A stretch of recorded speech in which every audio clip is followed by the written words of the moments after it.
Bueno, y aquí estamos nuevamente en su canal Se Habla Cristiano y quien les habla su hermano Daniel. Y en esta oportunidad quiero hablarles nuevamente sobre cuatro respuestas que le quiero dar al señor Jacob en su canal Filosofía Judía. Y estas cuatro respuestas que voy a dar son de cuatro videos distintos que ha hecho el señor Jacob, donde voy a plantear mis respuestas de una manera muy simple y básica. Ya lo van a ver. Es una refutación muy simple, pero no es porque mi respuesta no sea muy fácil y se vea como muy fácil, porque lo que pasa es que Jacob hace toda una narrativa con un argumento tan simple de refutar, y él hace pues toda una narrativa de 10 minutos para hacer creer que pues lo que él está diciendo es totalmente cierto. Y ya vamos a ver entonces lo fácil que es refutar toda su argumentación. De momento en este video voy a hablar sobre cuatro temas y entonces vamos a comenzar con el primer tema, cuando él habla sobre que no se debe decir la palabra Yeshua. Entonces, este primer tema ya lo había tratado en mi respuesta anterior, pero quiero en esta oportunidad comentarle una nueva argumentación que he encontrado revisando el Instagram del señor Jacob. Porque fíjense en lo siguiente, vamos a ver lo que dice en su Instagram. Este es el Instagram de él, ¿ok? Y fíjense que él mismo en su propio nombre, fíjense la argumentación que les estoy dando. Esto no es un invento mío. Fíjense el nombre como él lo escribe, donde aparecen las flechas. Esa flecha las agregué yo. Fíjense que él coloca su nombre Jacob con la Y. Entonces, la Y, si lo investigan bien por internet, se van a dar cuenta que la Y fue un invento de los romanos. Entonces, el mismo señor Jacob coloca su nombre en Instagram. Pueden revisarlo, métanse en el Instagram rápidamente y pues, van a poderlo ver. Entonces, fíjense, si se supone, aquí le coloqué su nombre, debería ser Jacob. O sea, esa es la forma textual en que se escribe su nombre en el hebreo. Ahora, él en su Instagram está colocando su nombre en nuestro castellano con la Y. Ahora, fíjense lo siguiente, si hacemos una comparación, vemos que ya Jacob, como se escribe su nombre en el hebreo, ¿verdad? Él lo escribe con Jacob, con la Y. Bien, entonces le estoy poniendo acá en su pantalla para que vean, Yeshua es el mismo ejemplo que con el nombre de él. Entonces, yo no sé qué alega este señor Jacob. De verdad, me disculpan que me ría de todo esto, pero de verdad que su argumentación es una falacia total, que se cae por sí sola por él mismo, colocando su propio nombre Jacob. ¿Ok? Entonces, si escribimos, es correcto, en el texto hebreo ponemos Yeshua, pero cuando lo pronunciamos, la pronunciación al castellano, le decimos Yeshua con la Y, pero fonéticamente suenan casi exactamente igual. Entonces, bien, con esta parte quiero ya cerrar este capítulo con el tema del nombre de Yeshua, que él alega de que no se debe decir Yeshua. Y bueno, en este tiempo que he estado preparando el video, me encontré con esta situación viendo en el Instagram, se me ocurrió buscar su nombre y resulta que él mismo coloca a Jacob con Y. Entonces, ¿qué nos va a decir a nosotros que no se debe decir Yeshua? Entonces, bien, señor Jacob, ahí se la dejo. Paso entonces a darle mi segunda respuesta, que tiene que ver con las argumentaciones que el señor Jacob da en su video sobre que existe un error en el Evangelio, que el evangelista Mateo se equivocó y que es un fraude, etcétera. Bien, entonces lo que sucede es que el señor Jacob, hay un problema acá y es que efectivamente los traductores se equivocaron, mas no fue el evangelista. Entonces aquí hay que hacer una comparación y ojo, hermanos cristianos, para que entienda y comprenda todas estas cosas, para que no te dejes engañar por este tipo de argumentos falaces. ¿Ok? Y aquí en tu canal Se Habla Cristiano, te voy a dar la respuesta para que tú lo investigues y veas que no estoy mintiendo. ¿Ok? Entonces, el señor Jacobs utiliza malas traducciones que se han hecho a los evangelios para entonces él atacar el cristianismo y decir que es falso, ¿ok? Entonces, bueno, ya sabemos lo que él dice, no lo voy a repetir, entonces lo que me planteo es dar respuesta puntual a sus argumentaciones. Y para ello, quiero que vean el interlineal, en los interlineales, vamos a ponerle, les voy a poner una imagen para que lo vean, se la voy explicando. Vemos acá, esto es, acá podemos ver en el interlineal el texto en griego, vemos donde está subrayado el círculo, la palabra archerios, que está, según la concordancia Strong, el número 749. Y vemos más abajo del lado izquierdo que él traduce, en una de sus traducciones dice sacerdotes, pero a mano derecha vemos que también está una explicación allí del Strong, que la palabra archerius tiene un prefijo de arce como principal, es decir, no era solamente un sacerdote, sino que era un sacerdote principal, ¿ok? Como lo subrayo acá más abajo del lado derecho, donde dice principales sacerdotes, es decir, un líder entre los sacerdotes. Como ven entonces, en los interlineales, el Strong nos está explicando de que la palabra en el griego no se puede, significa es sacerdote principal, ¿ok? Y para demostrar esto también, para que no vean que estoy mintiendo, vamos a ver una traducción que hacen muy bien en ese versículo, la Biblia, la versión de los testigos de Jehová. Mírenlo acá como lo traducen ellos, en el versículo 26. No leyeron en el relato acerca del sacerdote principal Abiatar. Si notan que ellos no colocan, como en la Reina Valera, en la Biblia católica, ellos no colocan el sumo sacerdote, ¿ok? Entonces, porque se refiere al sacerdote principal Abiatar, porque el sumo sacerdote era Ahimelech.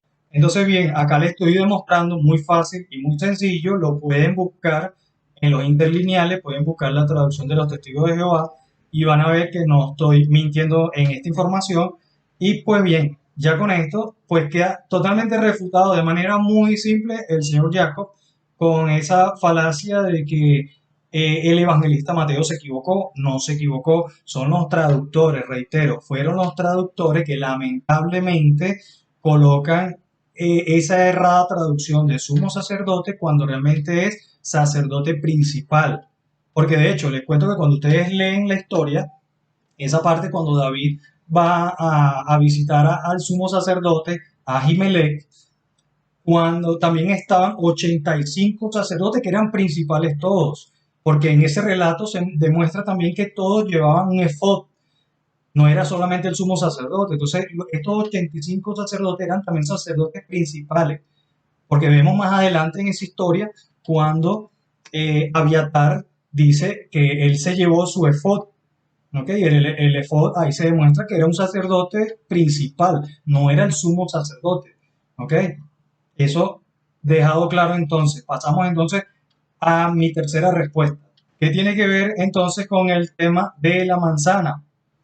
El tema de la manzana de verdad que me ha parecido un chiste, con todo el respeto del mundo, pero de verdad me ha parecido un chiste de parte del señor Jacob, que él lo utilice como un argumento para demostrar que el cristianismo nos engañó, que eso es un fraude. Bueno, en todos los temas realmente lo dice, está bien, se respeta porque, bueno, en su creencia, él se cree todas sus cosas, pero no va a hacer que nosotros creamos en esas tonterías.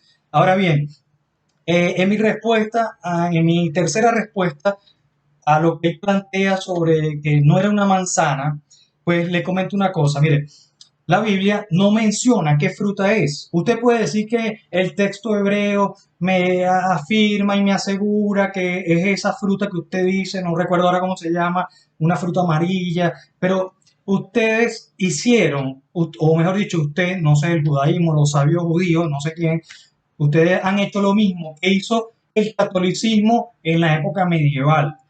Los artistas plásticos medievales. Aquí les voy a mostrar algo, fíjense. El artista Miguel Ángel, pueden ver acá, el artista, ¿qué hizo el artista Miguel Ángel? Hizo un retrato donde coloca no una manzana, escuche esto, no es una manzana, eso es una higuera, esto que está acá arriba, perdón. esa mata que ustedes ven allí no es una mata con manzanas, no es un árbol de manzana, es una higuera. Esto lo planteó el artista Miguel Ángel y esto es una escultura que está en la Capilla Sixtina del Vaticano. Oh, y esto es de la época medieval, estamos hablando de 1500 tanto. ¿Ok? Él no había puesto una manzana. O sea, lo que estoy intentando decir es que cada artista le da la idea que él refleja sobre lo que sucedió en la parte del Génesis. Aquí vamos con otro artista de los años 1600 algo, no recuerdo bien, que se llama Peter Paul Rubens. Él acá, él sí coloca una manzana, ¿verdad? Y se crea toda esta situación que es una creencia, se vuelve una creencia popular dentro del cristianismo, porque bueno, sí, eso hay que aceptarlo, ¿no? Eso sí lo acepto, pero aceptar de que esto es un error que se popularizó dentro del cristianismo no significa que la Biblia se equivoca, señor Yacon, y que tampoco el cristianismo es un fraude y nos está engañando. Entonces, por favor, comprenda esto. Usted y quienes lo siguen a usted para que comprendan esto. O sea, en el cristianismo existen muchas creencias populares. Pueden decir que el apóstol Pablo se cayó del caballo y la Biblia no menciona que Pablo se cayó del caballo. Entonces, hay muchas falacias populares. Hay gente que dice, la Biblia dice, ayúdate que yo te ayudaré. Eso no lo dice la Biblia. Entonces, bueno, para no caer en otro tema, eh, señor Jacob, por favor entienda lo siguiente. El que hay una creencia popular dentro del cristianismo de que se crea de que había una manzana en el árbol, no significa que el cristianismo, que el evangelista se equivocó, de que el cristianismo es un fraude, etcétera. ¿Ok?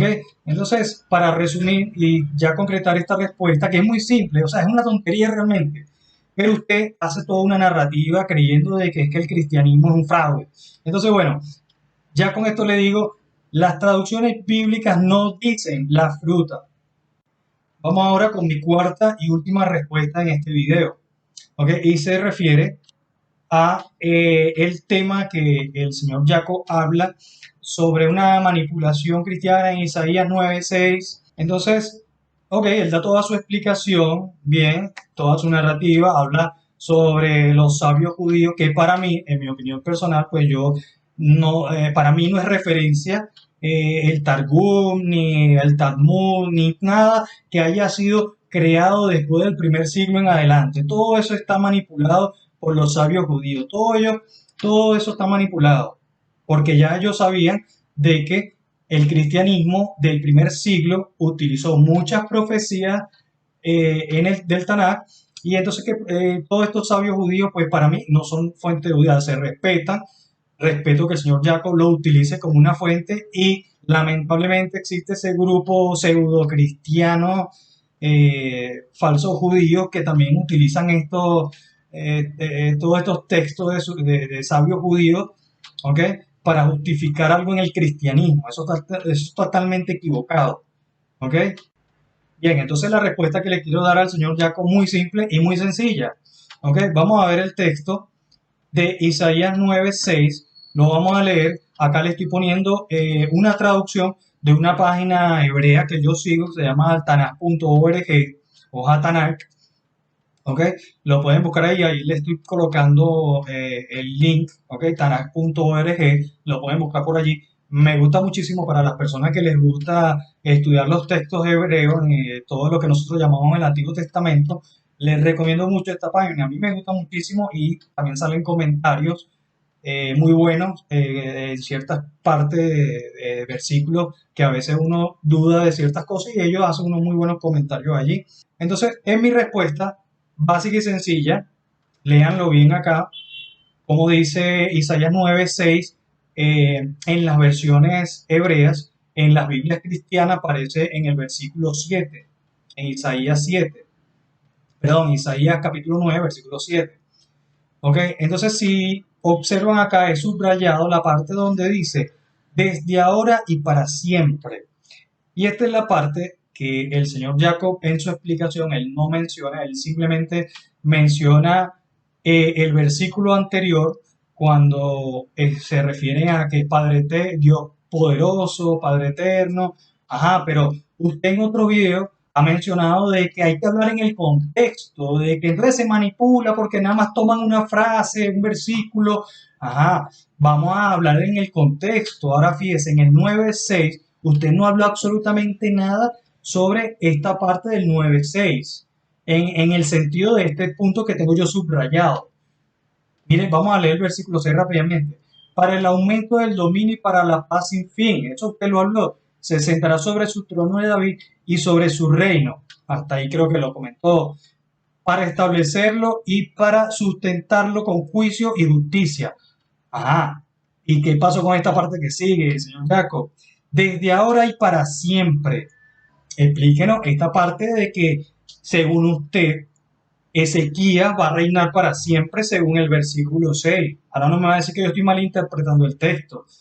¿Ok? Entonces explíquenos por qué Ezequiel, según usted dice que el texto se refiere a Ezequiel. Entonces Ezequiel va a tener un reino para siempre.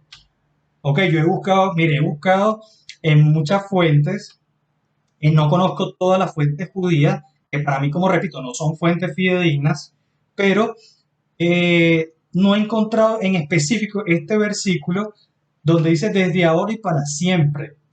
Entonces, ya con esto doy respuesta, a menos que el señor Jacobo quiera dar una respuesta también al respecto y responderme a esa opinión, pero de momento lo que les puedo decir es que ha quedado respondido de mi parte este asunto, o por lo menos lo planteo de esta manera para que puedan dilucidar pues bien el texto.